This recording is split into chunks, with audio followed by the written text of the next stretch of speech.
এইবাৰ অৰুণোদয় 3.0 ওলোৱাৰ আঁচনি ওলোৱাৰ পিছৰে পৰা আমাৰ গাঁৱে থকা কিছুমান তথাকথিত ৰাজনৈতিক মানুহে গৰীব পৰিয়ালৰ মানুহক ঠগি আছে আৰু সিহঁতক বিপথে পৰিচালিত কৰি আছে যে আগতে যিসকলে আগৰ পৰাই অৰুণোদয়ৰ সুবিধাখিনি লাভ কৰি আছে সেইসকলক নতুনকৈ ইনকাম চাৰ্টিফিকেট জমা দিব লাগিব, নহ'লে সিহঁতৰ নাম অৰুণোদয় আঁচনিৰ পৰা বাদ পৰি যাব। কিন্তু আচলতে এইটো সঁচা কথা নহয়। ইনকাম চাৰ্টিফিকেটৰ নামত 200, 300, 400, 500 এনেকুৱাকৈ টকা লৈ আমাৰ আৰ্থিকভাৱে দুৰ্বল পৰিয়ালৰ পৰা টকা লুটি আছে। গতিকে আপোনালোকে সাৱধান হৈ যাওক আৰু তথাকথিত মানুহৰ বিৰুদ্ধে পাৰিলে আইনী ব্যৱস্থা লওক। এই কথাষাৰ কিন্তু মই কোৱা নাই, এই কথাষাৰ মুখ্যমন্ত্ৰীৰ ফালৰ পৰাই আহিছে। আপোনালোকে ইয়াতে চাওক, অসম চৰকাৰৰ স্পষ্টীকৰণ, অৰুণোদয় 3.0 আঁচনিৰ বাবে উপাৰ্জনৰ প্ৰমাণপত্ৰৰ আৱশ্যক নহয়। কথাষাৰ কেতিয়া কৈছিল? দিছপুৰ 22 ডিচেম্বৰ 2024। এই কথাষাৰ 22 ডিচেম্বৰত কৈছিল যে আপোনালোকৰ ইনকাম চাৰ্টিফিকেটৰ দৰকাৰ নাই। যদি আপোনালোকৰ ওচৰত বৈধ ৰেচন কাৰ্ড আছে তেনেহ'লে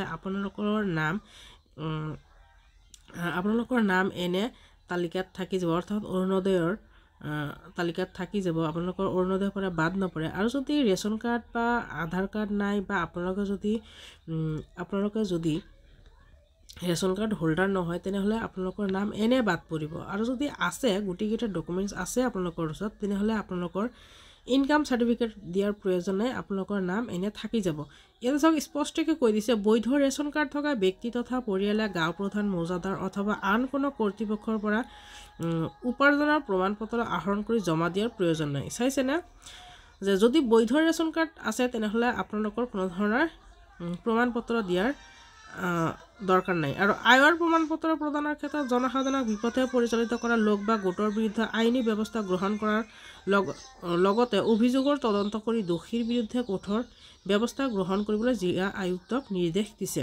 অৰ্থাৎ আপোনালোকক যদি বিপথে পৰিচালিত কৰি আছে কোনো লোক বা গোটে, তেনেহ'লে আপোনালোকে সেইসকল মানুহৰ ওপৰত আপোনালোকে আইনী ব্যৱস্থা ল'ব আৰু সিহঁতক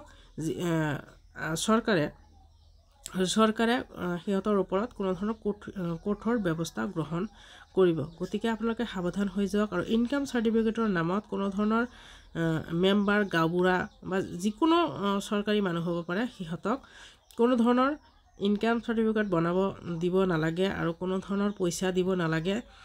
আপোনালোকে সাৱধান হৈ যাওক। আৰু এই কথাখিনি আপুনি যোনেই চাইছে সিহঁতে নিশ্চয় আপোনাৰ চাৰিওকাষে থকা মানুহক জনাবলৈ চেষ্টা কৰক, যাতে গৰীব পৰিয়ালৰ পৰা কোনো ধৰণৰ টকা লুটিব নোৱাৰে এই কিছুমান তথাকথিত ৰাজনৈতিক মানুহে।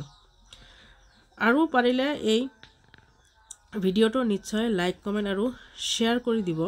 আৰু এই ধৰণৰ মানুহৰ তথাকথিত ৰাজনৈতিক দলৰ ওপৰত বা মানুহৰ ওপৰত কেনেকুৱা ধৰণৰ ব্যৱস্থা ল'ব লাগে আপোনালোকে নিশ্চয় কমেণ্টত জনাব। আৰু পাৰিলে ভিডিঅ'টো নিজৰ হোৱাটছএপত যি আছে সিহঁতক শ্বেয়াৰ কৰি দিব, যাতে সকলোৱে জানিবলৈ সুবিধা পায় আৰু গৰীব মানুহৰ পৰা যাতে টকা লুটিব নাপায়। ধন্যবাদ।